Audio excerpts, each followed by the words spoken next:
Tem nomezinhos conhecidos na plateia. Tem mesmo.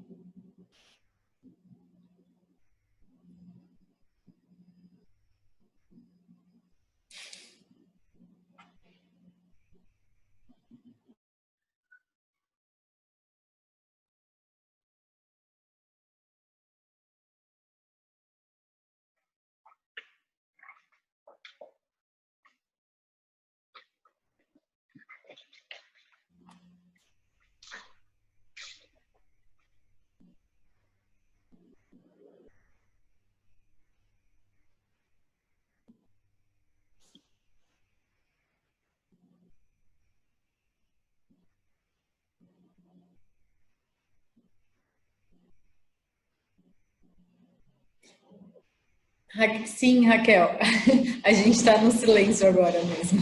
Estamos dando alguns minutinhos para todo mundo se conectar e já já a gente começa. Ô, Lari, bota uma soundtrack aí pra galera, pô. Deixa eu... Uma musiquinha de fundo aí, Agora eu já vou pausar, eu já vou começar, então já não vale. Mas a última vez que eu fiz isso, eu quase fiquei surda. Eu percebi que o... Não, sem brincadeira, a pessoa que está compartilhando o áudio do Spotify sofre, porque fica o áudio muito baixinho para ela, para todo mundo ficar ensurdecedor, e você não sabe como medir, assim, se o volume tá bom ou se tá ruim para quem está participando. É bem zoadinho. Vida de streamer, Lari, é assim. Acho que eu não sou muito boa youtuber, assim, né, para cuidar desses. Bom, mas vamos lá, gente. A gente já deu aí alguns minutinhos. Bem-vindos, todo mundo. Eu sou a Lari, trabalho aqui no iFood com comunidade de tecnologia. A gente está aí com o nosso terceiro meetup de produto acontecendo esse ano. Dessa vez a gente vai falar sobre discovery de produto. O Itagaki é um dos nossos GPMs do time de clientes, de customers, e o Joca é o nosso convidado, que hoje toca o Lopes Labs e já foi do Gympass. Os dois vão falar sobre a camisetinha. Está uniformizado, o Itagaki, ele não veio uniformizado. Eu, pelo menos, estou com um plano de fundo. Acontece.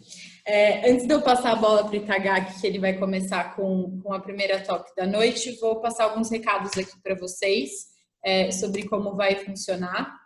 A gente vai deixar todas as dúvidas no final do meetup, então só a gente fala o Itagaki, fala o Joca e depois a gente deixa os 20 minutos finais para responder essas perguntas.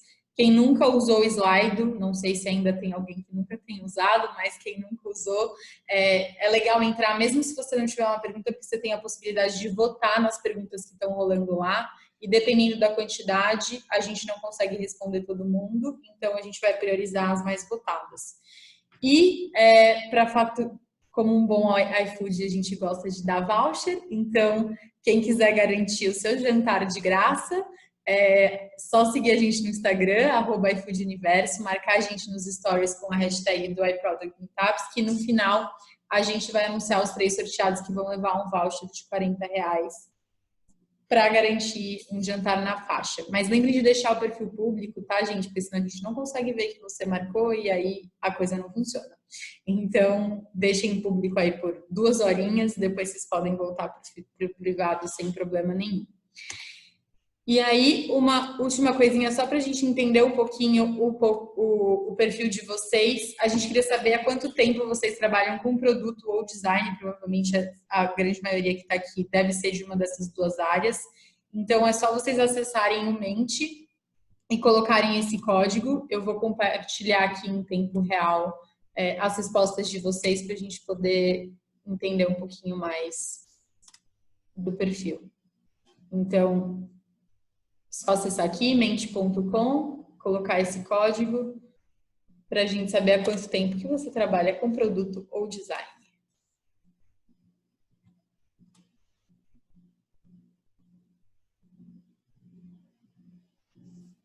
Ó, vou mandar o link lá no chat aí para quem não conseguiu entrar no link. Boa, a galera já está começando a responder. Tá bem variado.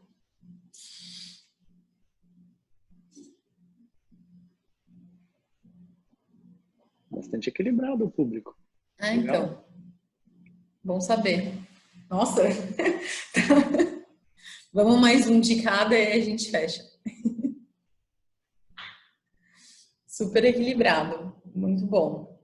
E aí a segunda pergunta quando vocês vão votar, mas tem 10 pessoas aí que ainda não responderam, mas vou passar para a próxima pergunta, mais para saber quem já acompanhou algum meetup de produto antes ou se essa está sendo a primeira vez de vocês com a gente aqui.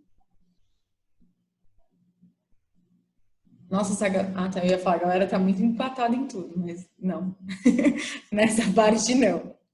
Muitas pessoas novas. Bem-vindos, gente. Espero que vocês gostem. No final a gente está gravando o Meetup, tá? Então, para todo mundo saber, a gente depois vai disponibilizar o Meetup para vocês e vai mandar junto um formulário de feedback para vocês responderem. Vocês, como bons produteiros e designers e que gostam de Discovery, sabem a importância de responder e pesquisa. Então, respondam no final. Então, vamos lá. Sem mais delongas, vou parar de compartilhar minha tela aqui. Vou passar a bola para o Itagaki para ele começar a palestra dele. Com você. Boa, Lari. Deixa eu só compartilhar minha tela aqui e fazer aquela pergunta que é a pergunta mais famosa da quarentena, tá? Vocês estão vendo a minha tela? Não, aquelas assim. Ah, não, pelo amor de Deus, me ajuda aí. Vamos lá, então, gente. Legal. Bem-vindo a todos aí pelo Meetup. Antes de eu me apresentar formalmente aí, eu queria deixar no chat aí para vocês uma dúvida que eu acho que vai ser super enriquecedora, tanto para mim quanto para o Joca, a gente até balizar um pouquinho da conversa mais para frente, mas em um tweet, o que é o Discovery para você, né? O que é o processo de Discovery? Eu acho que eu quero passar em alguns pontos a respeito desse conceito e falar um pouquinho mais em profundidade sobre alguns problemas e detalhes ali do processo como um todo que eu acho que podem trazer algum impacto positivo para o trabalho de vocês, mas obviamente eu quero ouvir de vocês também o que vocês consideram como o processo de discovery. Não tem certo e errado, tá, gente? Então fiquem à vontade aí, não se acanhem. E aí, acho que para começar de fato o nosso papo, né, vou apresentar aqui, acho que a maior parte de vocês provavelmente não me conhece, mas basicamente eu sou o Thiago Itagaki, mais conhecido por Itagaki. A imagem da foto é meramente ilustrativa, como vocês devem ter percebido, tem uma diferença bastante grande entre a pessoa que vocês estão vendo na câmera e a pessoa que está na foto. Não são pessoas diferentes, é a mesma pessoa, na verdade. A quarentena me pegou e aí eu aproveitei para dar um tapa no look, ou não, né? No caso aí eu só deixei a vida me levar literalmente. E eu sou basicamente o gerente de produto aqui da área de Customer Experience no iFood. Eu olho para toda a parte de Customer Experience, tanto para clientes quanto para restaurantes, e da perspectiva, obviamente, de produto. E estou trabalhando aí na área de tecnologia há mais ou menos 8 anos. Na verdade, eu estou há 8 anos dentro do Grupo Móvel. Eu trabalho há mais tempo com tecnologia, mas oficialmente há 8 anos dentro do Grupo Móvel. Então, já passei pela Móvel mesmo, passei pela Wave e agora estou no iFood. Eu sou originalmente de São Paulo, da capital, mas moro em Campinas. E uma curiosidade super não tão trivial sobre mim é que eu já fui DJ alguma vez na minha vida. Provavelmente, se vocês frequentarem alguma festa por aí entre Campinas e São Paulo entre 2012 e 2016, pode ser que a gente já tenha se encontrado, se esbarrado. E aí eu também vou deixar um desafio. A primeira pessoa que acertar o meu nome artístico aí, depois deixa o endereço com a Lari, que amanhã eu mando um açaí de prêmio. Então fica aí uma dinâmicazinha aí só para vocês se divertirem. Pode chutar no chat, vai mandando aí o que vocês acharem que foi meu nome artístico. Não é difícil, tá bom, gente? Então vamos lá. Só para a gente começar, tá? Eu queria trazer um pouquinho da questão do Discovery, que o Discovery, enfim, tem várias formas de você abordar a descoberta ali das coisas, tá? E aí eu queria separar entre dois grandes conceitos, né? O Discovery do problema e o Discovery do usuário. Qual que é a grande diferença que a gente tem ali entre essas duas coisas. Em uma, você tem um objetivo muito claro que está em cima de um produto específico que você está desenvolvendo. Enquanto que no outro, você tem um objetivo muito claro também, que é o entendimento da população. As duas coisas, elas não são exclusivas, na verdade, elas não se excluem, né? Quando você está falando do processo de discovery como um todo, você necessariamente está fazendo um pouquinho do discovery do usuário e um pouquinho do discovery do problema. Eu acho que para deixar um pouquinho mais claro, eu acho que é super importante trazer isso de uma forma visual, porque quando você tem realmente, de fato, a abordagem a nível de pessoas, você está pegando uma população específica e fazendo um mapeamento de tendências, padrões e comportamentos. Então, é basicamente aquele tipo de análise, aquele tipo de estudo que você faz em cima de, por exemplo, os novos usuários do seu produto ou aqueles usuários que já são usuários frequentes do seu produto, ou, enfim, um tipo muito específico de cliente, enfim, de persona que você tem. E normalmente, quando você faz essa análise da abordagem de perspectiva da pessoa, você não está tão preocupada sobre quais são necessariamente as dores. A intenção, na verdade, de você fazer a abordagem pela perspectiva de pessoas é justamente você descobrir as dores através dessa pesquisa. Em contrapartida, existe o outro approach, que é você olhar pelo discovery da perspectiva do problema, que é uma forma mais horizontal. Então, a partir do momento em que você tem a identificação ali de uma dor específica, como é que isso impacta, na verdade, os diferentes nichos de usuário e de personas que você tem dentro do seu produto, e obviamente que você acaba tendo que não só se aproveitar desse aprendizado que você tem em termos de pessoas, né, de usuários, mas também criar outros tipos de derivações, enfim, de aprendizados ali para tomar decisões que são mais específicas e muito mais focadas na resolução de um problema. Por que isso é importante, tá? E por que eu estou começando por esse ponto? Porque acho que a primeira dica que eu trago aqui para vocês é que é super importante vocês terem isso muito claro, porque é necessário que exista um foco no momento em que você está executando de fato a descoberta ali para o seu produto. Qual que é o grande, digamos assim, efeito colateral, né? Se você não tem claro para você se você realmente está fazendo a abordagem da perspectiva do problema ou do usuário, o que pode acontecer é que você vai criar, na verdade, como resultado desse seu processo de descoberta, uma visão enviesada das duas coisas. Então, você não vai estar nem necessariamente analisando ali o problema no seu core, de forma que você consiga entender quais são os diferentes usuários impactados, e você também não vai conseguir realmente fazer uma análise da pessoa como um todo, porque você vai também ter um problema do seu lado que vai estar enviesando todo o output da sua pesquisa. Então, isso não é necessariamente sobre simplificar o processo, mas eu acho que é uma primeira dica super importante para a gente começar a esquentar os motores. E aí, daqui para frente, a gente vai entrando em cada vez mais detalhes, tá bom? E aí, acho que Discovery in a nutshell, tá? Só para vocês terem um pouquinho... Eu não, acho que não existe, de fato, um conceito sobre Discovery. Eu estou vendo várias respostas aqui diferentes, né, dentro do chat sobre, enfim, encontrar respostas, revelação de informações e tudo mais. Mas tem um trecho do livro do Marty Kagan, esse livro, inclusive, Inspired, super recomendo para todo mundo, tá, gente? Quem nunca leu esse livro, eu vi que tem várias pessoas ali que responderam que estão começando a carreira de produto. Quem não teve a oportunidade ainda de esbarrar nesse livro, fica aí uma recomendação. Tem uma parte um pouquinho triste disso, de que esse livro, até onde eu sei, ele nunca foi traduzido, então só existe uma versão em inglês. Mas, assim, é super tranquilo de ler. Acho que pode dar um pouquinho mais de trabalho para quem não está muito habituado com a língua, mas é bastante acessível, tá? E dentro do livro, basicamente, quase que o final todo ali, tem uma boa parte, na verdade, do livro do Kagan, desse livro do Kagan, que está bastante focado em Discovery. E ele comenta, né, que, na verdade, do ponto de vista dele, o Discovery é que o time ele precisa ser capaz de fazer lançamentos com confiança, né? E enquanto você é praticamente impossível você garantir 100% de confiança sobre o que você está executando, sobre o que você está entregando, você como um product manager e o seu time de produto não deveria ter que simplesmente lançar alguma coisa e rezar para dar certo. Esse é o tipo de contexto onde nenhum time de produto deveria estar inserido. Tá? E aí, para onde a gente vai, né? Quando a gente pega o processo de produto, e aí eu tenho um negócio que é super importante de a gente comentar, né?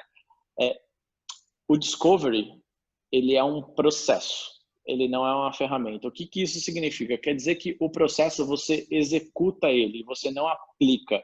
E, e pode parecer muito tênue a diferença entre uma coisa e outra, mas o que eu quero dizer é que, na verdade, o processo de discovery ele é super vivo, ele é super dinâmico. Então, não quer dizer, na verdade, que você necessariamente precisa passar por todas essas etapas e nem necessariamente você precisa passar nessa ordem por cada uma das etapas. Você pode sair de um ponto e ir para o outro, começar do meio, ir para o começo e depois voltar para o fim.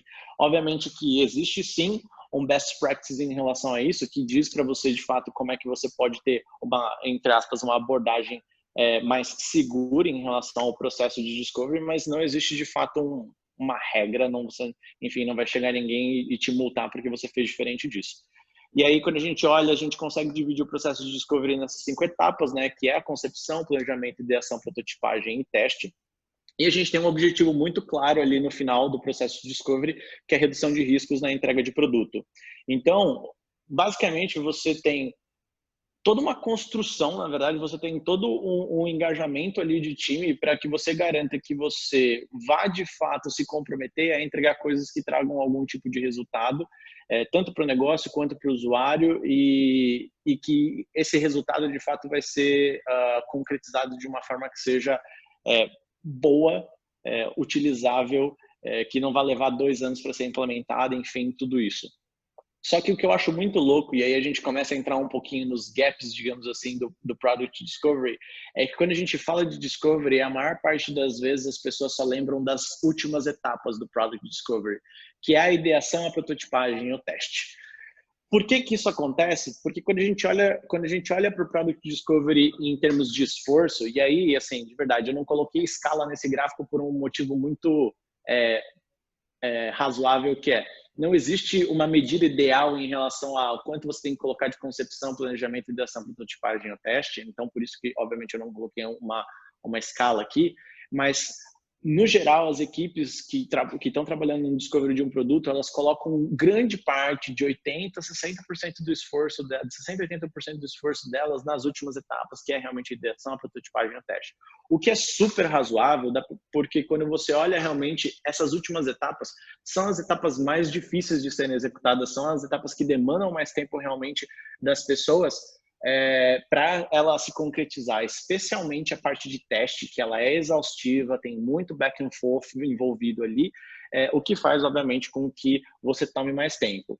Mas aí, eu acho que a grande provocação que eu queria trazer para vocês é de que a fase de concepção e planejamento, ela também é super importante e ela é extremamente estratégica para garantir o sucesso lá no final. E é onde muitas equipes acabam falhando e muitos produtos acabam tendo grandes problemas no momento da entrega, mesmo quando o processo de ideação, prototipagem e teste ela acontece redondinha, tá? E aí vamos para minha dica número 2, né? Que é, cara, dê atenção para a fase preparatória do problema, tá? Porque qual que é a mensagem que eu queria passar aqui para vocês? Idear sobre um entendimento incompleto de um problema é frustrante e é uma das causas de morte de produtos lá na frente. Então, se você conseguir colocar 10, 20, 30% a mais de foco na concepção do problema, muito provavelmente você vai conseguir, gastando o mesmo tempo, na verdade, em ideação e teste, focar em talvez soluções que estejam mais próximas da realidade, digamos assim, do que você é capaz de entregar, do que realmente é o resultado ali esperado em termos de produto como um todo. Então, um exemplo que eu vou dar, tá? E sendo super chovendo no molhado aqui, de certa forma. Vamos dizer que você tem ali que o seu usuário ele não é capaz de ser, você descobriu que o seu usuário não é capaz de se registrar no seu produto para menos do que 1 minuto. Então, você viu isso, isso é um problema para o seu negócio, ponto. Você tem que resolver isso daqui. E aí, a primeira parte, vamos lá, você gasta um pouco de tempo dentro dessa fase preparatória e você entende que para isso ser viável para o seu negócio, você tem que reduzir isso para menos de 20 segundos e vamos embora. Qual que é o grande problema disso? Se você não gastou tempo suficiente para tentar entender o porquê desses 20 segundos, pode ser que você chegue depois da ideação, no momento que você começar a testar de fato, enfim, um fluxo novo de registro ou uma tela diferente para o seu registro, que talvez seja impossível mexendo só nessa parte do seu produto, de fato abaixar para menos de 20 segundos. E você perdeu todo esse tempo de processo, todo esse tempo de, digamos assim, de movimentação da equipe que poderia estar sendo engajado em outros tipos de atividade só para tentar chegar num target que, na verdade, não é um target viável. Então, é um conceito bastante simples, mas que também faz com que muitos produtos morram ali por conta disso, tá? E aí, sabe o que é muito louco, mas talvez bastante controverso de certa forma?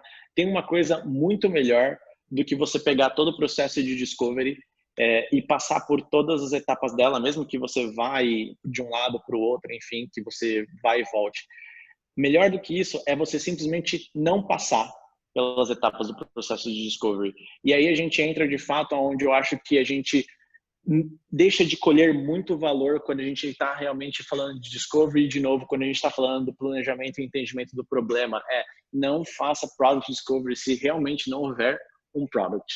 Não tem sentido nenhum você investir o tempo, o seu tempo, o tempo da sua equipe para avançar em coisas que de fato não vão gerar o resultado. Então, a fase de concepção, de novo, eu quero reforçar essa mensagem. Ela é super importante porque ela é o momento para você matar as ideias, muito mais do que para você construir elas. A gente sabe que a maior parte das ideias, e isso é o jargão padrão dentro do mercado de produto, que é 80 para mais, e toda estatística está errada, né? Toda estatística sem embasamento está errada, mas 80 para mais por cento das ideias, elas vão falhar porque elas não têm um entendimento completo. Então, o momento de entendimento do problema é o momento para você realmente matar as ideias. E como humanos, nós somos muito apegados às ideias que a gente tem, mas a gente não pode se deixar ao luxo, como product managers, de se apaixonar pela solução e não pelo problema. Então, é muito importante que você tenha, de fato, muito claro dentro da sua cabeça e dentro do seu racional e dentro da construção ali de todo o planejamento das próximas etapas do que você vai descobrir, quais são esses números, quais são esses targets, se esses targets de fato fazem sentido, e se você não tem esses dados, vai atrás desses dados primeiro. Eu vejo muito time simplesmente correndo atrás do target sem nem saber por que esse target existe. E se esse target não existir, tudo bem, mas você tem que saber exatamente por que ele não existe. Não existe porque você não tem esse dado ou porque realmente não tem nada dentro da sua hipótese de produto que colabore para que esse dado surja. Porque se realmente não existe nenhuma hipótese dentro do produto para isso, pode ser que tudo que você está tentando construir nesse exato momento seja em vão. Tudo que isso que você está colocando não vai trazer o resultado que você de fato está esperando ali, tá bom? E aí eu queria trazer um exemplo aqui.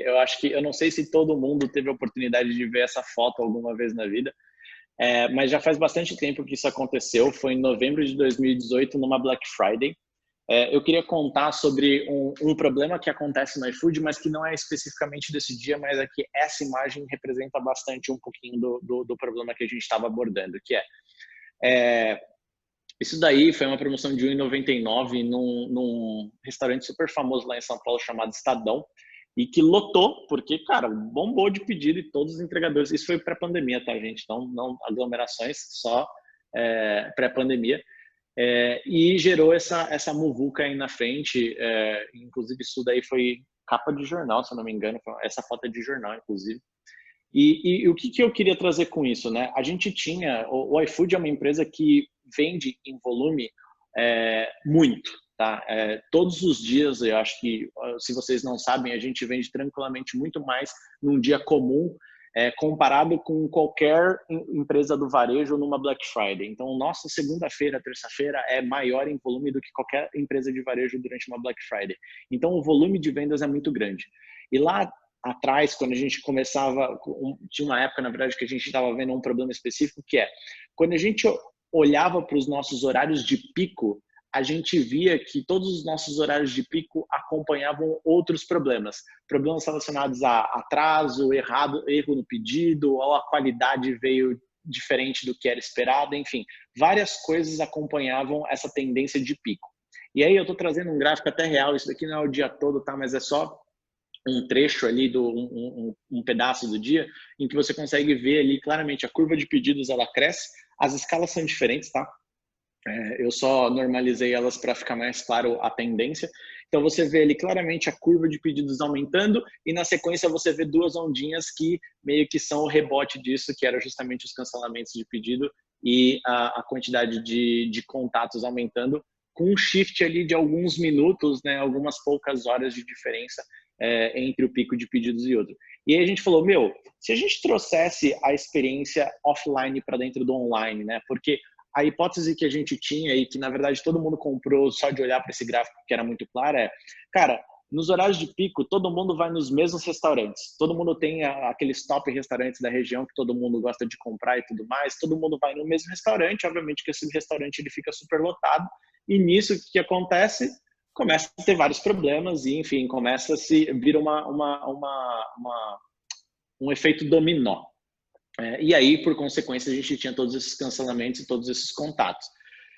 Por que a gente não traz para o usuário, então, a visibilidade de quais são os restaurantes que estão com muito pedido contra aqueles restaurantes que estão com pouco pedido? E a hipótese era que, com isso, os usuários se naturalmente distribuíssem a carga entre os restaurantes que não estão muito cheios. Porque quando você vai num restaurante, fisicamente, se você vê um restaurante muito cheio, você provavelmente vai pensar duas vezes se você vai ficar realmente lá mesmo ou não.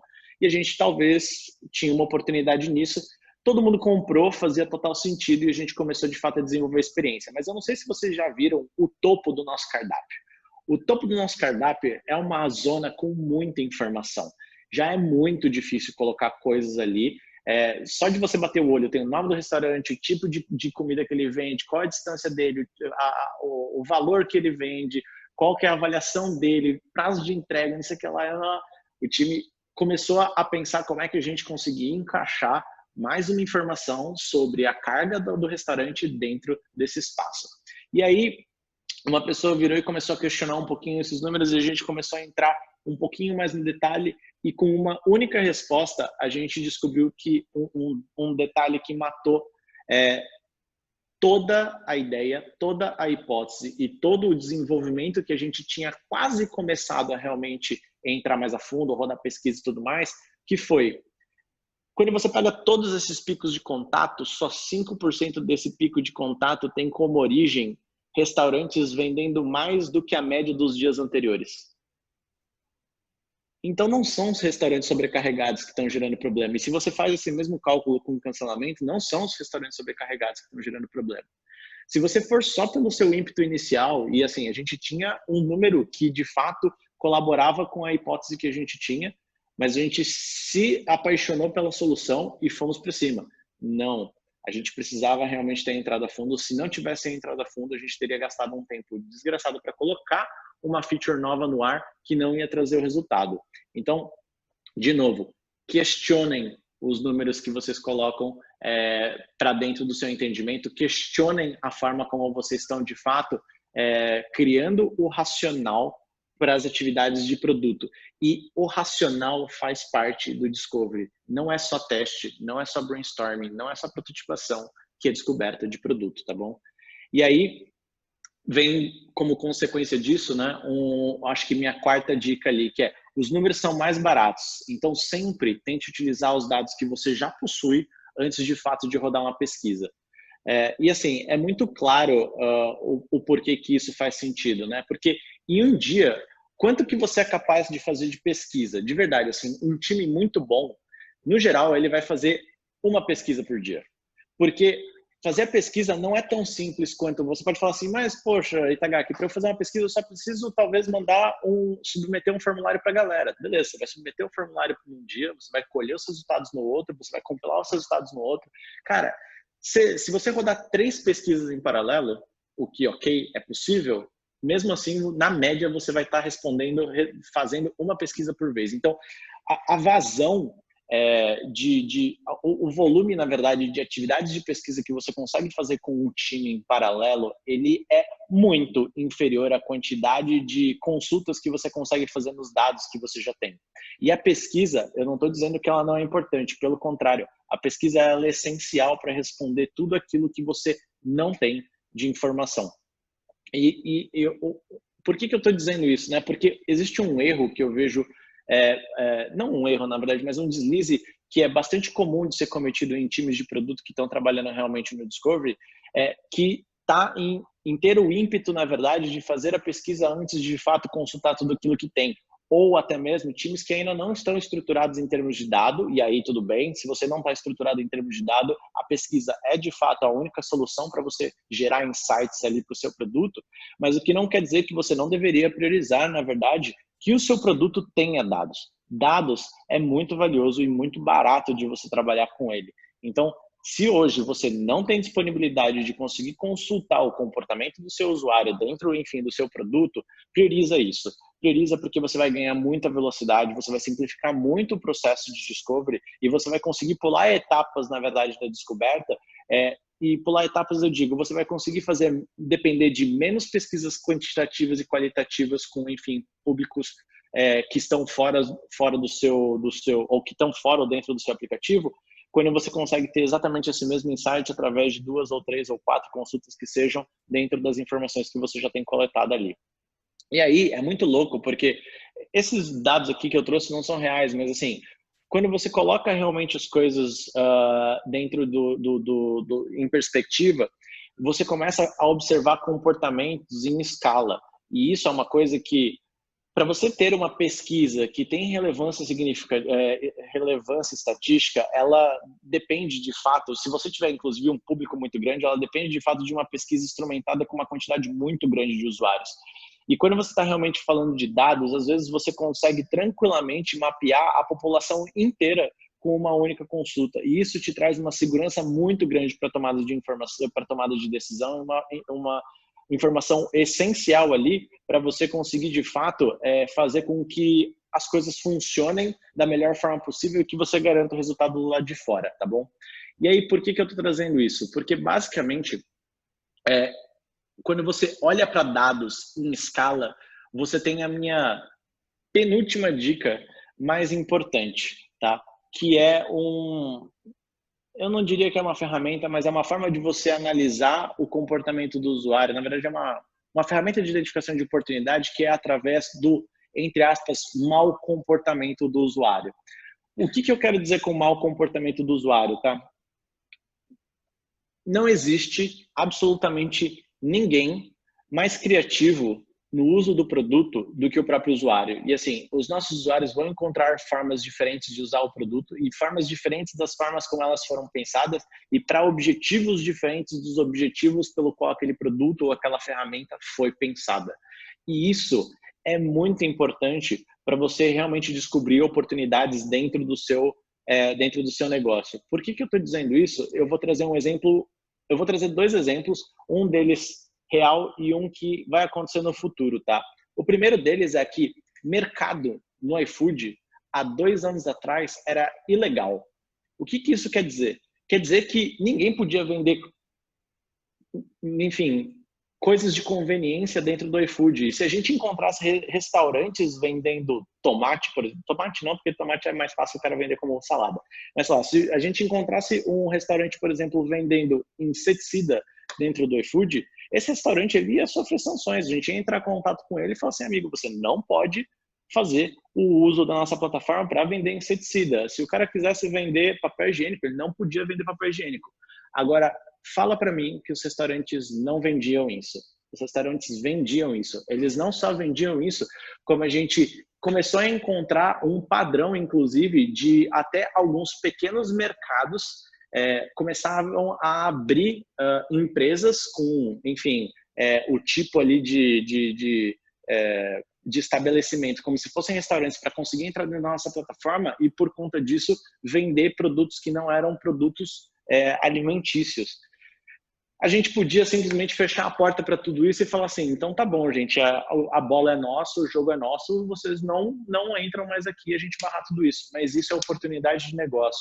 Então, quando você consegue mapear em escala e você vê que, de fato, tem muita gente fazendo a mesma coisa, por mais que essa coisa não seja o objetivo inicial do produto que você desenvolveu, ele pode sim ser uma oportunidade de negócio.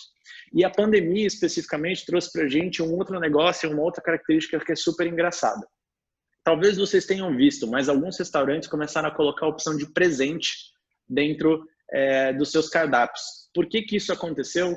Porque quando a pandemia estourou e as pessoas começaram a, de fato, se isolar e ficar distantes das pessoas que elas gostam, elas começaram a mandar comida para as outras pessoas e nos campos de observação dos itens, as pessoas começavam a escrever recados, enfim, de acolhimento, de carinho para outras pessoas, porque o iFood se tornou uma forma de você se conectar também à distância, de você presentear pessoas à distância, de uma forma que você não precisasse quebrar o isolamento social. E isso gerou uma oportunidade, isso não foi para isso que o iFood foi pensado e não foi para isso que os pratos dos restaurantes foram pensados, mas é dessa forma como os pratos e o iFood têm sido usados. Então, quando você realmente olha para os desvios de comportamentos, e desvio de comportamento em volumetria grande de dados é muito fácil de identificar, você tranquilamente consegue encontrar várias oportunidades muito legais. Então, eu acho que essa parte de você realmente trabalhar no entendimento do problema, você realmente focar nessa fase inicial do Product Discovery, ela é essencial para que você consiga lá na ponta, de fato, quando você estiver executando a ideação, a prototipagem, o teste, você ter mais garantias de que o resultado vai acontecer. Mas aí eu acho que mais importante do que tudo é que o processo de discovery, como eu disse lá no começo, ele é um processo vivo. Não existe uma regra, não existe um formato específico para as coisas acontecerem. O mais importante, na verdade, é que você, faça. E 2, você sempre se questione em relação a, de fato, como é que você está executando o seu processo. Porque o processo de discovery hoje vai ser diferente do processo de discovery de daqui 5 anos para produtos digitais. Porque a discovery ele é adaptável, ele é escalável e ele não precisa ser levado 100% na formalidade. Ele está ali, na verdade, para ajudar a gente como uma forma de garantir que a gente realmente consiga fazer os nossos usuários estarem super felizes com os nossos produtos. E aí, Lari, acabou meu tempo? Tive que dar uma corrida aqui no finalzinho. Ufa! 2 minutos se você precisar, mas sim, já acabou. Você vai falar um pouquinho das oportunidades que a gente tem no iFood ou eu posso falar rapidinho? Pode falar.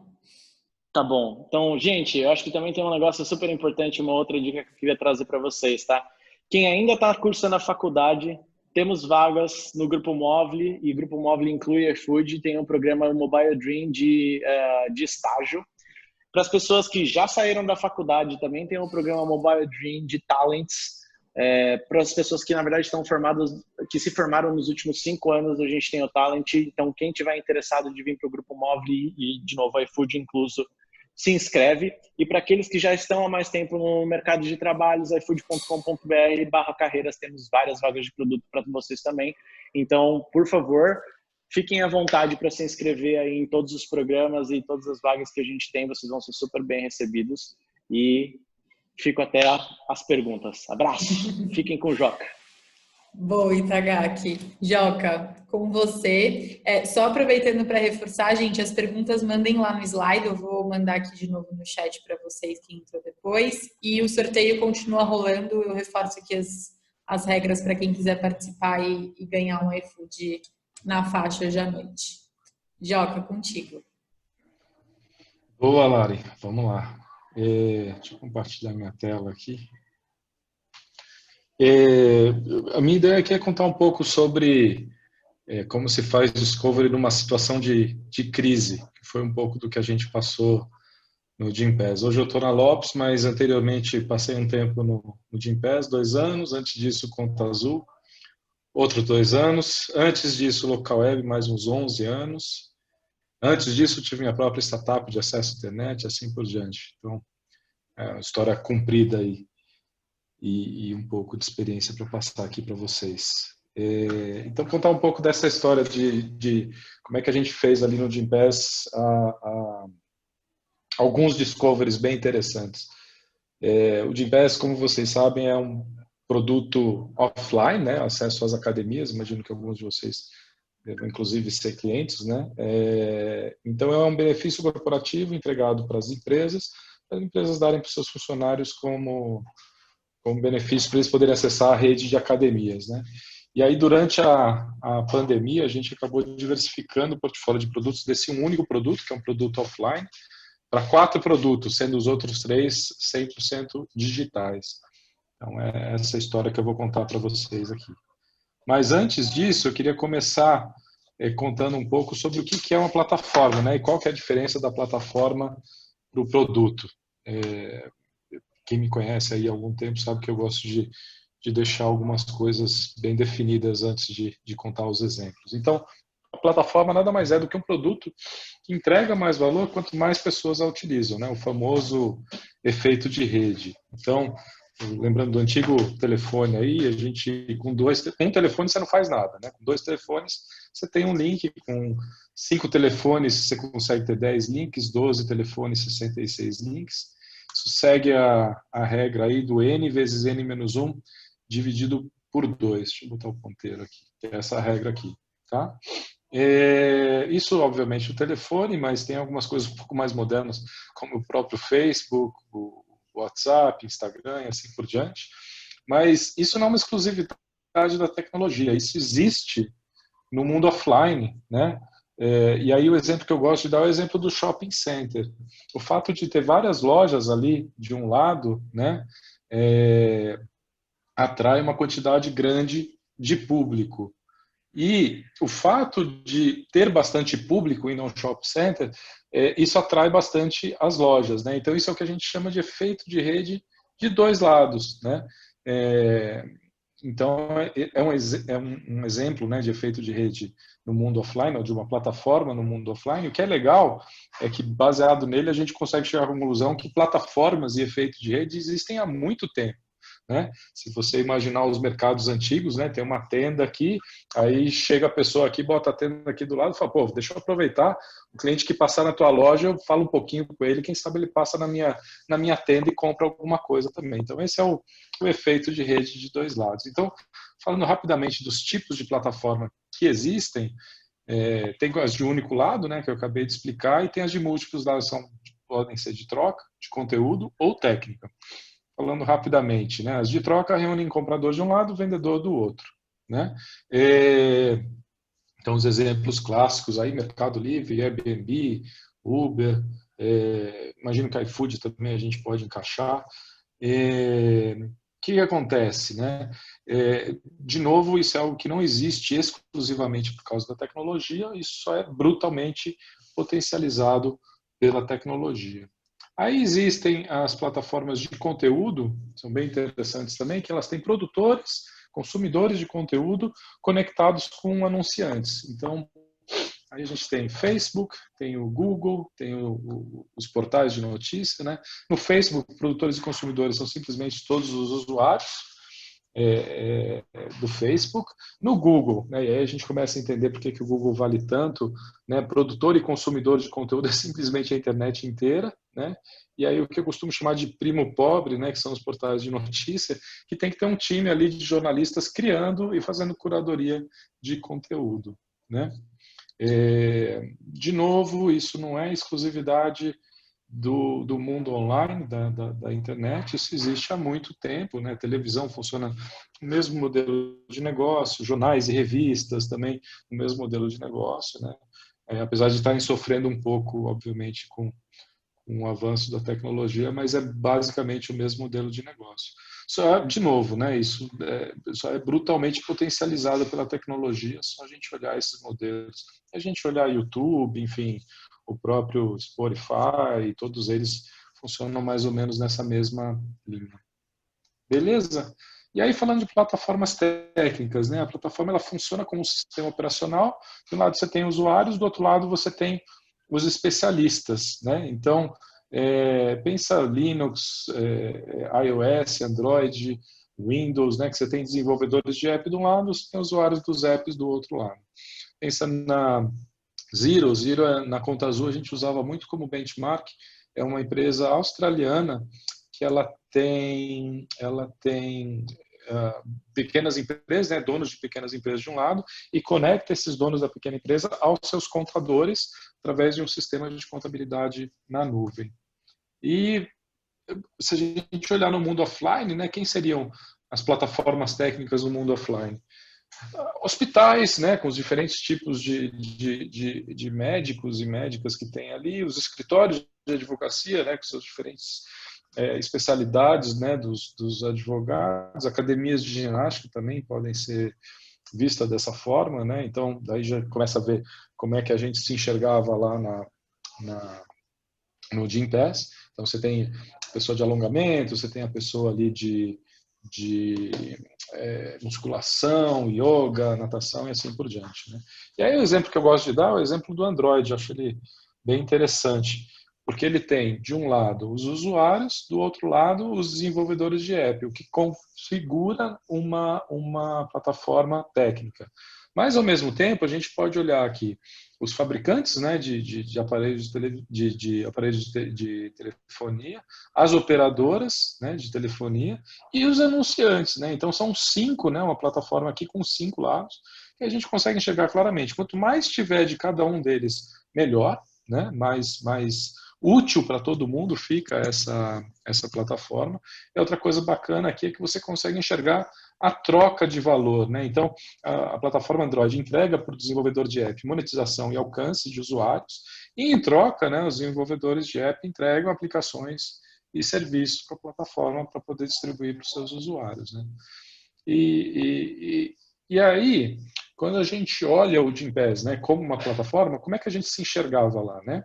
Então, tem as academias, né, para quem o Gympass entregava novos clientes, novos usuários, 70% do fluxo, né, de usuários para as academias eram de usuários que ou nunca tinham ido na academia ou estavam afastados da academia há uns 3, 4 meses. E em troca, o que a academia entregava para o Gympass? Atividades para que os seus usuários pudessem experimentar e encontrar uma ou mais para chamar de sua.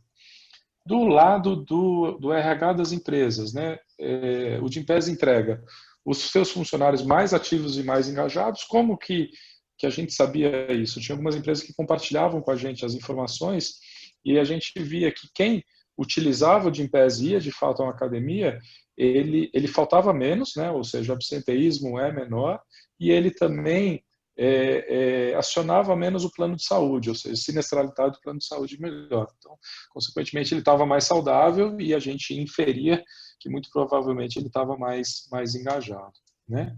E, em troca, a empresa paga uma mensalidade para o Gympass e também passa a lista de usuários para o Gympass poder oferecer o serviço, né? E, por fim, os usuários finais, para quem são entregues aqui, né, juntando as mais 50 e tantas mil academias, né, centenas de atividades para ele explorar, encontrar uma para amar, e em troca também ele paga uma mensalidade. Né? Então, essa é a visão do Gympass como uma plataforma. Né? Isso aí foi uma das primeiras coisas que eu fiz assim que eu entrei no Gympass, em meados de 2018, para poder entender realmente, né, como é que o business funciona. Né?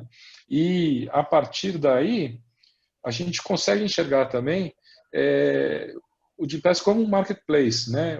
Olhando do lado do supply, as academias, né? O marketplace sendo o próprio Gympass, e do lado da demanda, as empresas e os seus usuários, né? Os seus funcionários. E aí uma das coisas que eu enxerguei logo no começo ali foi a oportunidade de expandir esse marketplace aqui muito, né? Além de acesso à academia, poderia ter apps de workout, poderia ter meditação, serviços de nutrição, serviços de saúde mental, um e-commerce aqui, né? Com todos os equipamentos correlacionados, né? À atividade física, poderia ir para atividades de grupo, personal trainer, atividades em realidade virtual, uso de patinetes, né? Para poder ir para a academia, né? Hoje já nem tem tanto, mas enfim. Massagem e assim por diante, eventos, né, de rua. Então a gente enxergou essa oportunidade, inclusive esse slide aqui, o slide anterior, fez parte do deck ali que foi para os investidores, incluindo o SoftBank ali, que ajudou a gente a ter a nossa rodada de investimento. Né? Só que a gente, enfim, o que acontece? Quando eu entrei no Gympass ali, para vocês terem uma ideia, o Gympass inteiro já tinha 800 pessoas, 150 na Europa, 150 nos Estados Unidos, mas o time de desenvolvimento de produto tinha só 30 pessoas. Então, enfim, tinha muita coisa para a gente fazer no que a gente chamava de core business, né, no que está aqui. O nosso app era o app baseado em WebView, a gente tinha que fazer uma versão nativa. Integração com a academia era algo que levava 6 meses para fazer cada integração. A troca de arquivos aqui era uma troca de arquivos feita na mão, né? Ele chegava via o site, mas tinha uma pessoa ali para mexer. Então, tinha muita coisa para a gente fazer aqui antes da gente explorar essas oportunidades novas todas que tinham ali, né? Mas, enfim, a gente trabalhou bastante nisso, né? A gente criou aí uma estrutura baseada em tribos de produto, né? Uma focada no usuário final, outra focada na academia, outra focada ali no RH das empresas, criando aqui um time que a gente chamou de Gympass Admin, depois chamou de Cross Features, focado no recebimento do dinheiro do RH da empresa, recebimento do pagamento ali do funcionário, fazer o cálculo todo e pagar a academia, né? E aí todos os times que a gente chamou de tribos estruturais, né? Então a gente criou essa estrutura aqui de time, né? Então de 30 pessoas a gente acabou evoluindo, né? 30 e poucas pessoas. A gente chegou ali no terceiro trimestre a 169 pessoas no time todo de desenvolvimento de produto. No final do ano chegou acho que até umas 250 pessoas, mais ou menos, né? Então tinha muito trabalho ali para fazer esse time crescer, esse time começar a entregar de forma sustentada, né? Ter a evolução dele. Mas aí, chegou em novembro de 2019, a gente percebeu, poxa, o time já está bem redondo, talvez seja a hora da gente começar a explorar essas oportunidades novas, né? Então, em torno ali de 20%, né, dos funcionários dos nossos clientes se transformam, né, usuários assinantes, né? Mas a gente se perguntava, poxa vida, e os outros 80%? Né? O que acontece com esses 80%? Será que eles não gostam de atividade física em geral ou só não gostam de ir na academia? Como é que a gente pode ajudar eles a se manterem ativos? Né? A missão do Gympass é combater o sedentarismo, defeat inactivity. Né? Como é que a gente pode ajudar eles, né, a fazerem isso? E mais, né? Será que além de atividade física, será que tem outras coisas de bem-estar que eles podem estar interessados? Né? Então, a gente enxergava nisso uma grande oportunidade. Né? Aí, dada essa oportunidade, né, a gente chegou, poxa, vamos começar a trabalhar nessa primeira onda aqui, né? Vamos pensar em oferecer apps. Então, aí surgiu a nossa hipótese, vamos oferecer apps, né, para os nossos usuários, para eles utilizarem apps de workout, para eles poderem utilizar em casa, apps de meditação, apps de nutrição, eventualmente algum app aí de saúde mental. E aí a gente começou a desenhar a nossa hipótese, né, o nosso caminho para o discovery, né? Então, enfim, inclusive pensamos em algum nome, Gympass W foi o nome inicial que depois virou Gympass Wellness, né? E aí, seguindo para frente, a gente começou a definir alguns milestones. A gente até definiu isso como uma business unit separada, né, do time de produto normal, para ele poder rodar de maneira independente, né? E a ideia era, no final de novembro, início de dezembro, a gente pensou, vamos lançar um piloto. Então o nosso discovery, né, ia ser um piloto, né, no Brasil e nos Estados Unidos, tendo 3 apps parceiros, tendo 8 clientes envolvidos aí, com uma base de elegíveis elegíveis são funcionários dos clientes, em torno de 12 mil, e conseguir converter 0,5%, que daria algo em torno aí de uns 50, 60 usuários, né? Então esse era o objetivo do piloto, no nosso discovery, né? E aí a gente já fez planos, poxa, no Q2 vamos abrir para 5, né, parceiros, vamos trazer de 8, vamos dobrar para 15 clientes, aumentar a base de elegível para 25, mantendo a mesma taxa de conversão aí, 100 usuários mais ou menos utilizando esse produto. Isso tudo ali em janeiro, né? Legal. E aí a gente se planejou para lançar isso em março, né? Esse piloto, com 2 grandes objetivos. Isso é uma coisa bem interessante do ponto de vista de discovery. Um dos objetivos era, será que os apps parceiros estariam dispostos a fazer parceria com a gente? Porque os apps, da mesma forma que as academias, estão acostumadas a pagamento mensal. Será que a gente consegue convencê-los a serem pagos por dia, da mesma forma que a gente paga as academias? Então, essa era a primeira hipótese que a gente precisava comprovar, né? Então, a primeira hipótese que a gente precisava fazer uma descoberta. Se a gente não conseguisse, não tinha produto, não tinha business, não tinha nada, né? E a segunda coisa que a gente precisava comprovar, que a gente queria vender isso como um produto separado dentro do Gympass, né? E se a base de elegíveis estaria interessada em pagar um FII mensal para se tornar assinante, né? Então, bacana. Para esse primeiro, como é que a gente testou? A gente não construiu nenhum produto, né? E a gente também não foi fazer pesquisa, a gente não fez nada disso, a gente foi fazer um teste da vida real mesmo. Então, a gente construiu uma apresentação explicando a proposta de valor e apresentou para 8 possíveis candidatos a parceiros, aí, apps parceiros, dos quais 6 mostraram interesse e 4 toparam fazer parte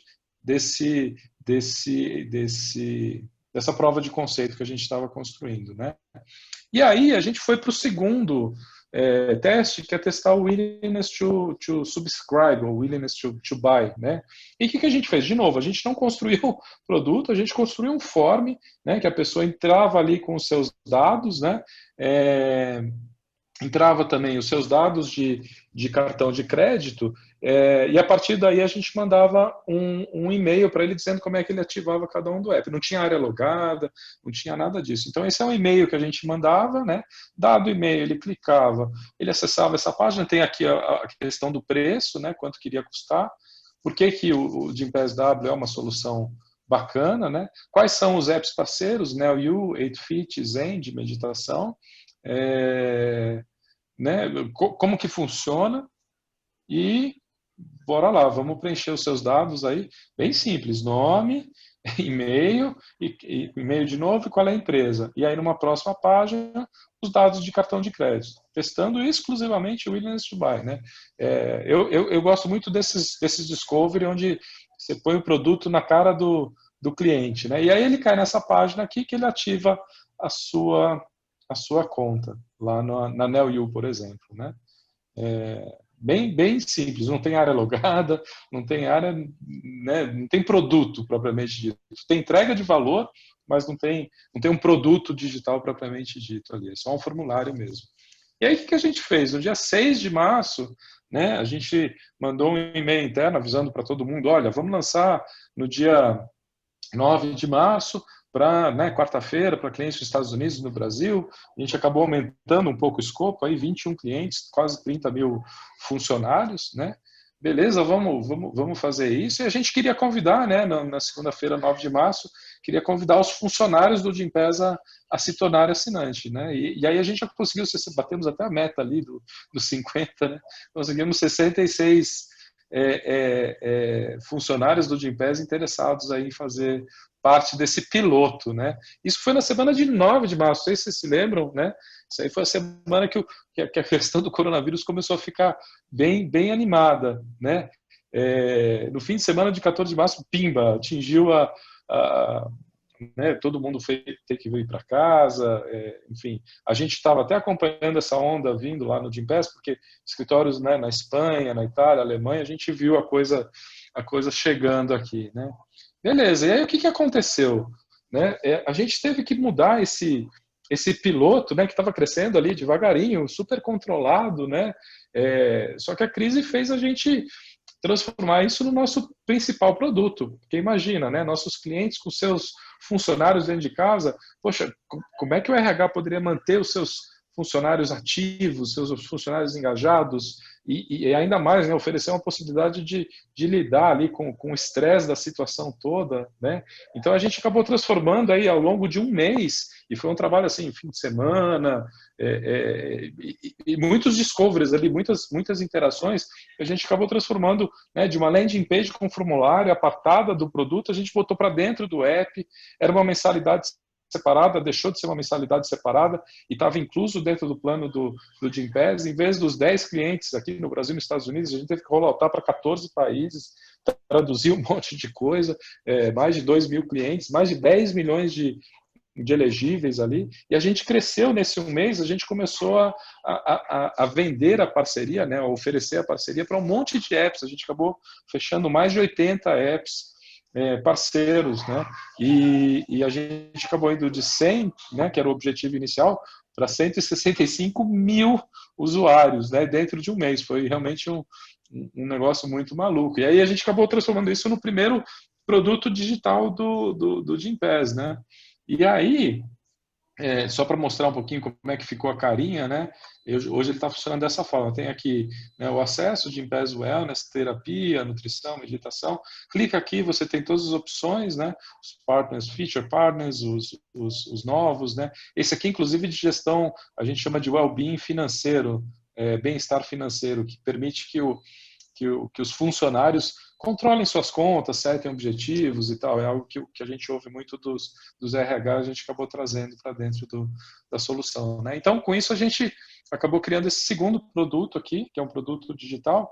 Só que aí, olha que interessante, a gente tem no Gympass que, aliás, eu acho que é um valor que toda plataforma deveria ter, que é o Ecosystem Mindset. O que significa isso? Significa que não pode estar bom só para um ou dois elementos da tua plataforma, do teu marketplace. Para o marketplace ter valor para todo mundo, tem que ter bom para todo mundo, né? Isso é uma coisa que eu vejo, né, no iFood também, a turma aí se preocupa. Tem que ser bom tanto para o cliente, como para o pessoal da logística, como para os restaurantes. É o mesmo conceito, tem que estar bom para todo mundo. E aí o que acontece? Com o Gympass Wellness, a gente resolveu o problema, né, do RH das empresas e resolver o problema dos usuários, né? Eles, na pandemia, né, no lockdown, na quarentena, né, o RH tinha algo para oferecer para os seus funcionários para eles se manterem ativos, se manterem saudáveis. Mas e as academias? Academias de porta fechada, né? Puxa, desespero. O que a gente faz para ajudar as academias que pararam de receber, né, usuários e pararam de receber visitas, né? E eles são pagos por visitas, né? Quando são visitas vindas de peça, o que a gente faz para ajudar as academias, né? E foi aí que a gente fez um discovery meio que relâmpago ali, né? Teve uma ideação, mas no momento de crise, assim, você não tem muito tempo, né? Você olha os dados, mas os dados não te dizem muitas coisas, só que as academias estão fechadas e não estão recebendo visitas. Você vai fazer entrevista, né? Não tem muito o que fazer, né? Então, a gente ideou um produto, mas um produto extremamente simples. A gente tinha um sistema de marcação de aula, né, de agendamento de aula, e aí a gente pensou o quê? Poxa, vamos fazer o seguinte, vamos deixar nesse agendamento de aula a pessoa colocar uma URL de streaming, né? E aí a gente paga a academia pela quantidade de pessoas que tiverem na aula de streaming, né? Então, o time ali de parceria comercial foi lá e conversou com as academias, né? Achou umas 5, 6 academias para fazer um teste, né? Não, eu topo, beleza, vamos fazer. Enquanto isso, o time de produto ali desenvolvendo essa única funcionalidade a mais, que é a URL de transmissão da aula ao vivo, né?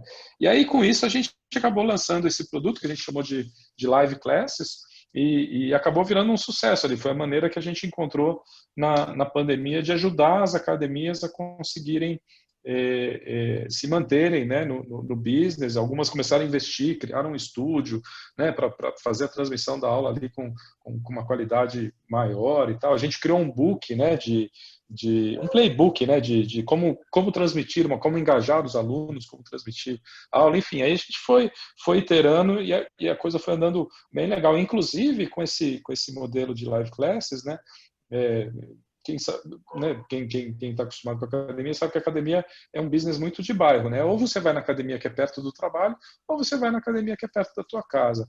Com isso aqui, a gente conseguiu abrir o acesso às academias a um público muito maior. Gente de Floripa acessando uma academia aí de Campinas, ou gente de São Paulo acessando uma academia do Rio, e assim por diante, né?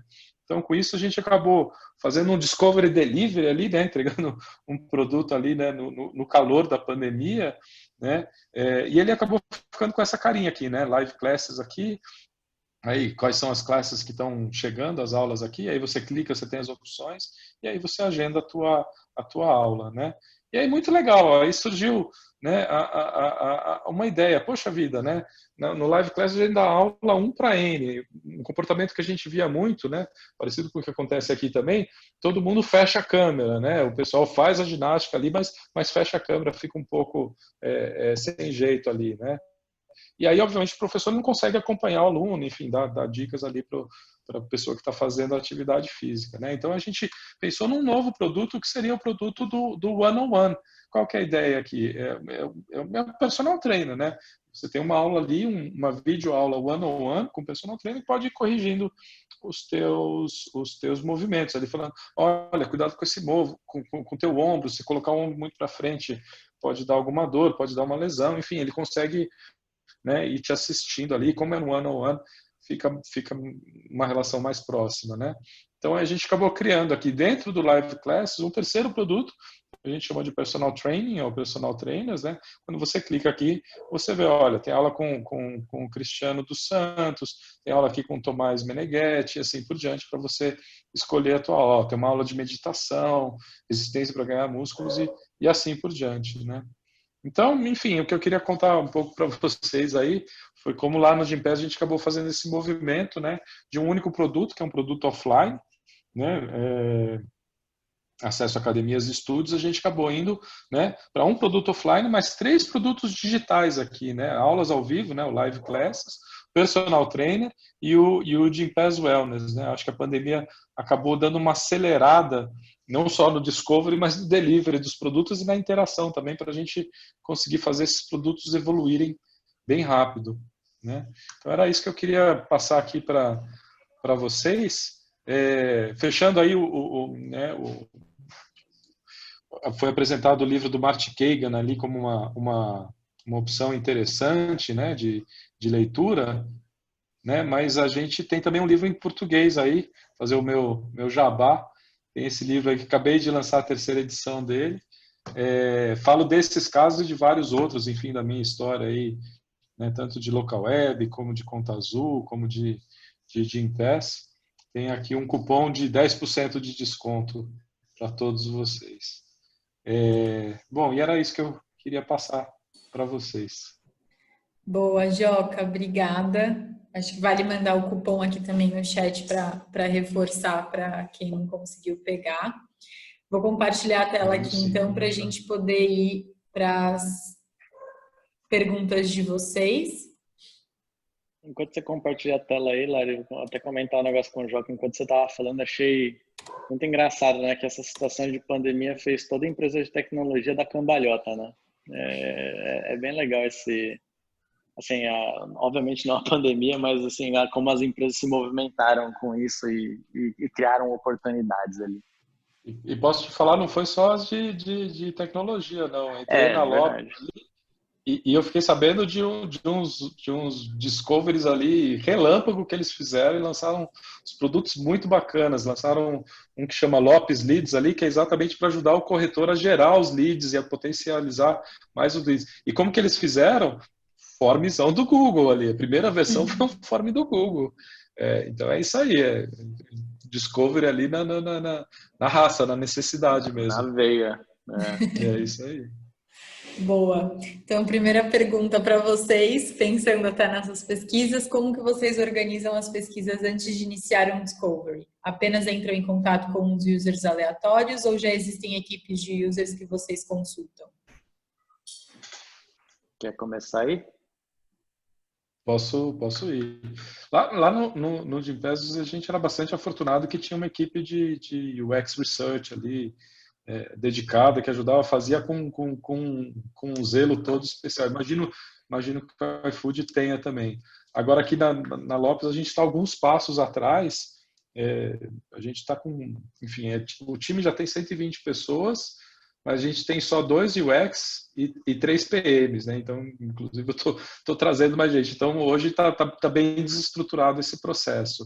Mas é legal ter um pouco de estrutura, assim. Ao mesmo tempo, eu também acho interessante esse modelo de discovery na raça. Às vezes a gente acaba, né, aprendendo algumas coisas bem interessantes. Então, eu acho que os 2 modelos são válidos. Tanto um modelo de um discovery ali bem estruturado, em que você tem as pesquisas bem desenhadas e bem claras, mas entendo também que um discovery desestruturado, assim, faça discovery, mesmo que ele seja desestruturado, ele vai te dar alguns insights bem interessantes.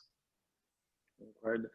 Aqui no iFood a gente também tem uma equipe de UX Research, Só que a equipe de UX Research ela não é focada em dar suporte para os times de produto em discoveries específicos, tá? O nosso time de UX Research, ele dá suporte para os times de produto para, enfim, formatar. Eles têm expertise na parte de research, então eles ajudam os outros times de produto a formatar as pesquisas, enfim, evoluir, colher as respostas da melhor forma possível, mas eles não executam o discovery na maior parte dos casos. O nosso time de UX Research, eles olham para o iFood como um todo, então eles olham de uma forma mais abrangente, não para times específicos, e todos os times de produto usam os insights desse time de UX Research na tomada de decisão para as pesquisas deles, para o discovery deles. Entrando só um pouquinho mais no detalhe, acho que da pergunta especificamente, né, de se a gente entra em contato com usuários aleatórios ou, enfim, se existe uma equipe de usuários que a gente consulta, os dois modelos são viáveis, tá? Os dois modelos funcionam. A questão do aleatório, só que eu tenho um asterisco bem grande, não são usuários aleatórios, né? Então,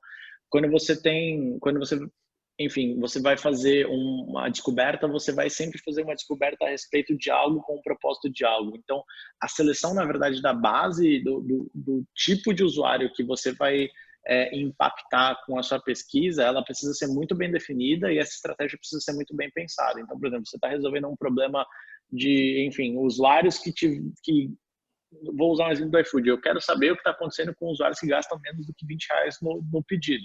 Eu não vou mandar uma pesquisa para gente que gasta R$40, R$50, entendeu? Eu vou realmente selecionar usuários dessa base e dentro dessa base de usuários que tem essas características que eu quero, aí sim eles são impactados aleatoriamente, né? Tem até, inclusive, as questões do impacto de LGPD nisso e tudo mais. Então, agora com a lei de proteção de dados, a gente tem que os usuários têm que dar também aval para a gente poder impactar eles com pesquisa e tudo mais, mas as duas abordagens existem. Um outro exemplo no sentido contrário, de ter um grupo de usuários pré-definido, para determinados problemas isso é bastante importante. Um exemplo claro e muito básico é principalmente acessibilidade. Então, para resolver problemas de produto relacionados com acessibilidade, né, tanto para cegos, surdos, mudos, enfim, pessoas com dificuldade motora, é um público mais difícil de você encontrar, então normalmente sim você forma uma base ali de usuários que são mais próximos do seu produto para te ajudar no discovery para essa característica específica,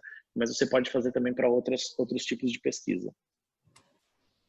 Boa. Próxima pergunta, acho que vai mais para você, Itagaki, que comentou. Misbehavior não seria entender melhor o real problema ou o underlying problem? Ou seja, não é mau uso, mas sim mau entendimento do problema?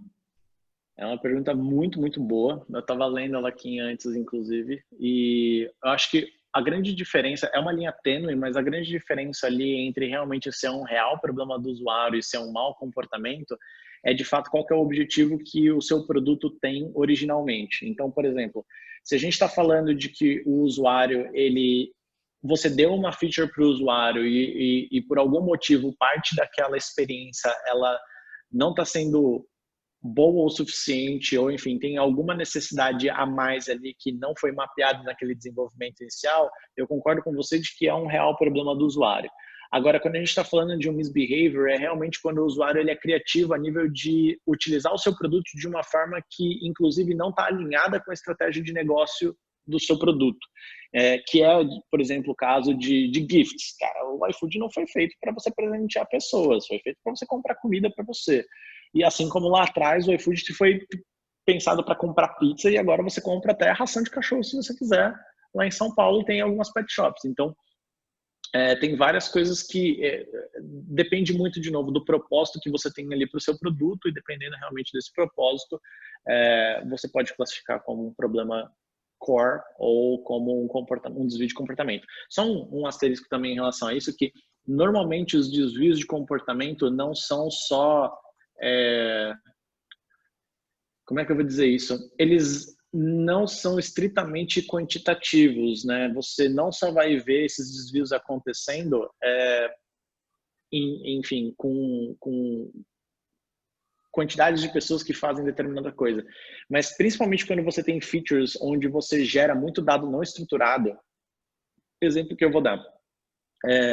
campos abertos, features que permitem o usuário configurar campos abertos da forma como ele quiser. E aí o exemplo que eu vou dar é cardápio, por exemplo, de restaurante, onde o restaurante pode colocar o que ele quiser até um certo limite dentro do cardápio dele.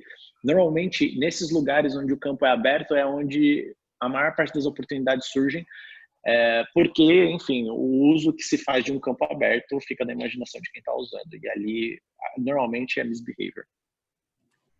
Boa. No iFood existe o UX Strategist no Discovery. Como é o papel dele com os PMs? Não temos exatamente o UX Strategist no iFood. Na verdade, todos os designers, eles participam junto, inclusive acho que tem uma outra pergunta que é relativamente próxima dessa, mas todos os designers, eles participam do processo de concepção do produto como um todo, de cabo a rabo, do início ao fim. Assim, não tem um momento certo para o designer entrar e se unir ao PM para começar a trabalharem juntos. E isso faz com que, naturalmente, os designers também tenham que tem que trabalhar diretamente com as áreas de negócio, eles também têm que ter a visão do negócio, eles não estão só focados na entrega do produto em si, mas também na estratégia envolvida nisso. Então, a questão estratégica do iFood é bastante abrangente, mas é uma característica, tá? Próxima também é sua. Como os designers de produtos são envolvidos na hora de idealização do Discovery? Boa, era essa pergunta que eu tinha lido, que eu acho que era parecida.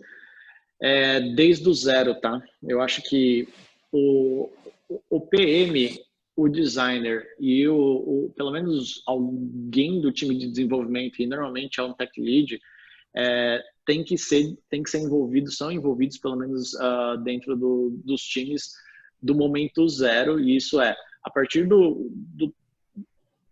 da identificação, tá bom, a partir da identificação da dor, normalmente a identificação da dor ou ela vem do trabalho do próprio PM ou de estímulos externos, né? Uma área de negócio pode levantar a bola sobre uma oportunidade. Dado que isso existe, toda investigação em cima disso precisa ser feita a 6 mãos.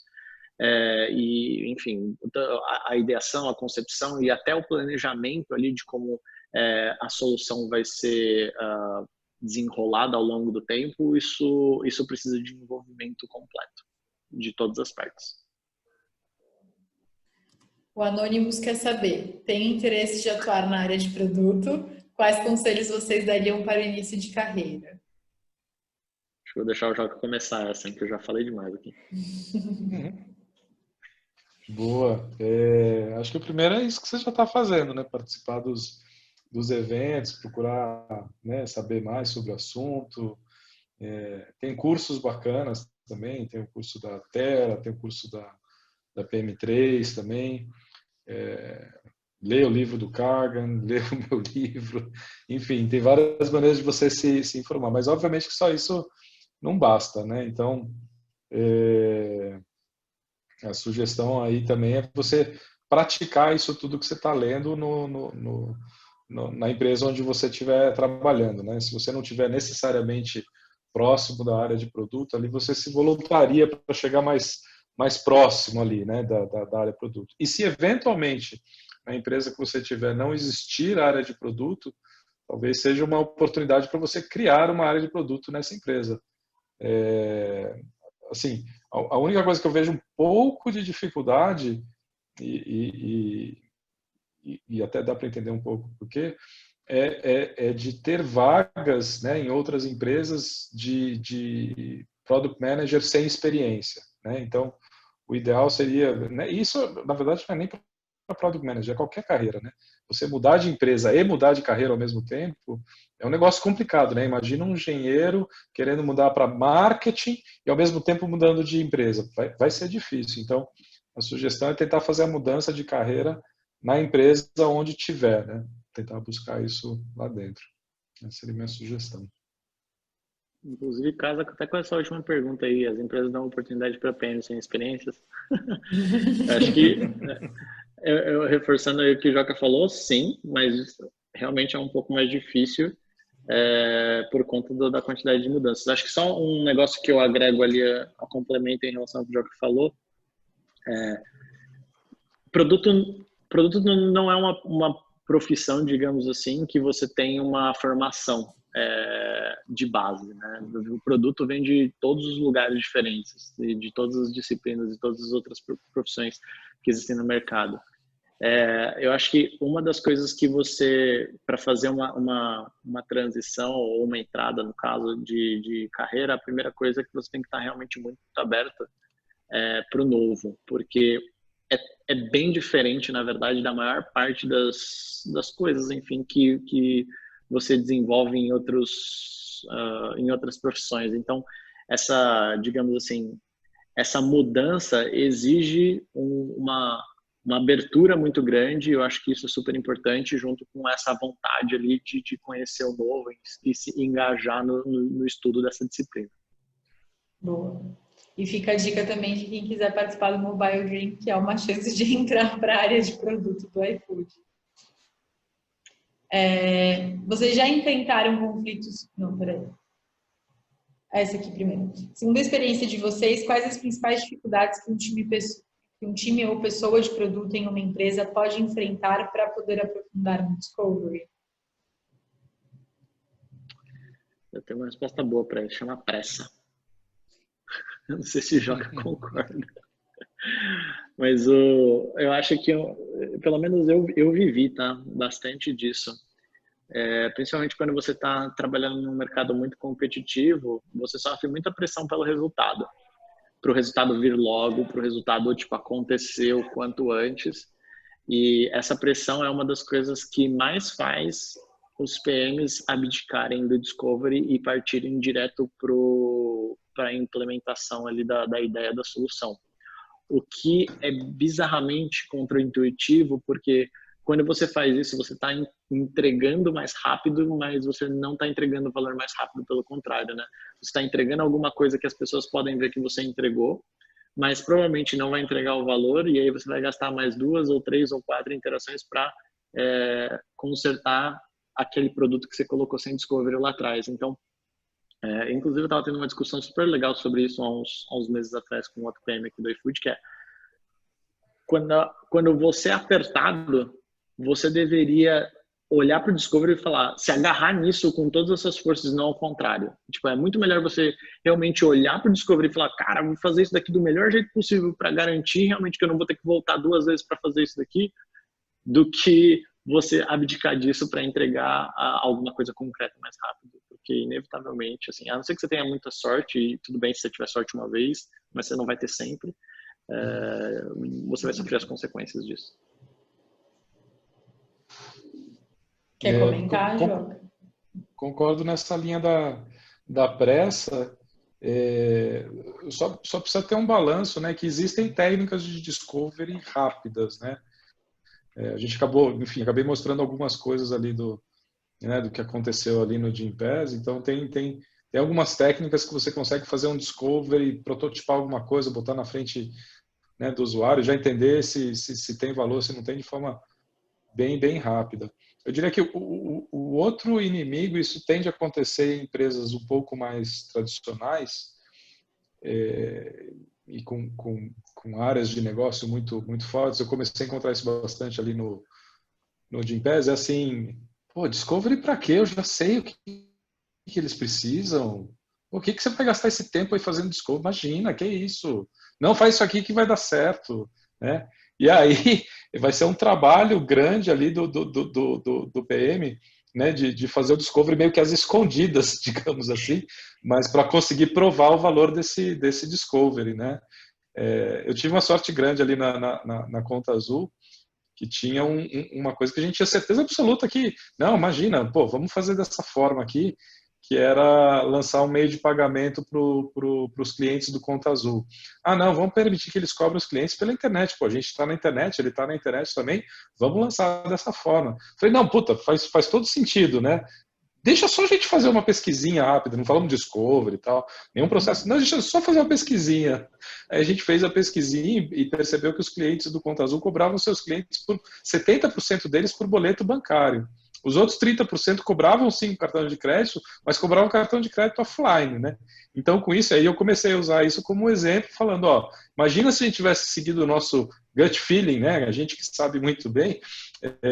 Então, enfim, muito provavelmente vai acontecer alguma coisa desse tipo, então você tem que encaixar o Discovery e mostrar o valor que o Discovery tem, não basta só encaixar, né? Mas uma vez feito o Discovery, mostrar, olha, se a gente tivesse seguido naquela direção, olha como a gente ia dar com a cara na parede, né? Ainda bem que a gente fez essa pesquisa, fez esse questionamento, enfim, nessa linha.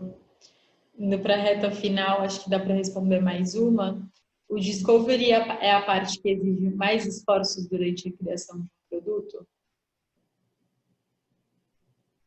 Que depende, né? Se você está levando em consideração o tempo de desenvolvimento de um produto como parte desse esforço, eu diria que o tempo de desenvolvimento também é bastante maçante. Mas, do contrário, se a gente desconsiderar ali que realmente você pode levar meses para conseguir desenvolver um produto inteiro, ou uma feature, dependendo da complexidade dela, o Discovery definitivamente não só é a parte mais que exige mais esforço, como é a parte mais importante, porque todos os desdobramentos do Discovery, na verdade, são mais simples, e é mais a parte da entrega, né? A gente está falando da entrega, que é realmente acompanhar o time de desenvolvimento, alinhar os stakeholders, garantir os prazos e tudo mais, e essa parte mais de projeto, digamos assim, mais de gestão realmente das atividades do dia a dia, ela nem se compara com a carga de Discovery de um PM. Eu diria que, no geral, você deveria gastar tranquilamente 60%, 70%, 75% do seu tempo no Discovery e os outros 25% no que sobrar.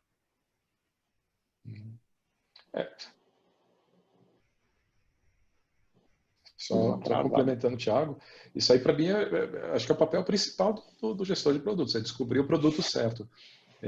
E só para deixar bem claro, isso não é uma fase, né? Acho que o Thiago chegou a falar isso também algumas vezes. O Discovery não é uma fase, o Discovery é perene, tá? Ele começa, mas ele nunca acaba. Da mesma forma que o produto, né, não acaba, não é que você faz o Discovery, acabou o Discovery, entra no Delivery e vamos fazer o produto. Não. Discovery é algo absolutamente contínuo, né? Você faz o Discovery, à medida que você vai descobrindo, isso gera input, né, para o time de desenvolvimento, aí você trabalha com o time de desenvolvimento para entregar as coisas que você vai descobrindo, mas você continua nesse processo constante, porque à medida que você entrega alguma coisa, né, você começa a descobrir outras coisas, você começa, né, o que o próprio Thiago falou do misbehavior, né, você começa a descobrir outras maneiras de usar, enfim, tem o feedback, tem um monte de coisa, então discovery é algo contínuo, então não só é o maior tempo do PM, do papel do PM, mas é algo que tem que ser feito de forma contínua. Se o PM não está fazendo discovery, alguma coisa está errada. Boa. Bom, faltam 2 minutinhos então para a gente encerrar. Então, ao invés de a gente ir para mais uma pergunta, vou anunciar aqui os 3 vencedores do voucher de R$40. Eu vou falar os arrobas, tá, gente? Porque eu não sei o nome exatamente, mas depois a gente entra em contato com vocês por direct para passar todas as informações. A primeira pessoa é a Akajaki, a segunda é a Raquel B. Moraes e a terceira pessoa é o IGR_Alencar, imagino que pode ser Igor. Então, vocês 3 são os nossos ganhadores que vão ter um iFood na faixa. Parabéns, todo mundo. Super obrigada pela participação de todos. Amanhã, logo cedo, a gente vai mandar para vocês o link com a gravação do Meetup, para quem quiser assistir de novo ou dividir aí dentro da empresa para vender a importância do Discovery aí dentro. E junto também o formulário de feedback que vocês, como produteiros e designers, têm que preencher, é o mínimo, já que vocês sabem a importância de uma pesquisa para a gente conseguir continuar melhorando. Então, super obrigada a todo mundo, especialmente Jota Tagaki, e a gente se vê no próximo Meetup. Valeu, gente! Aí.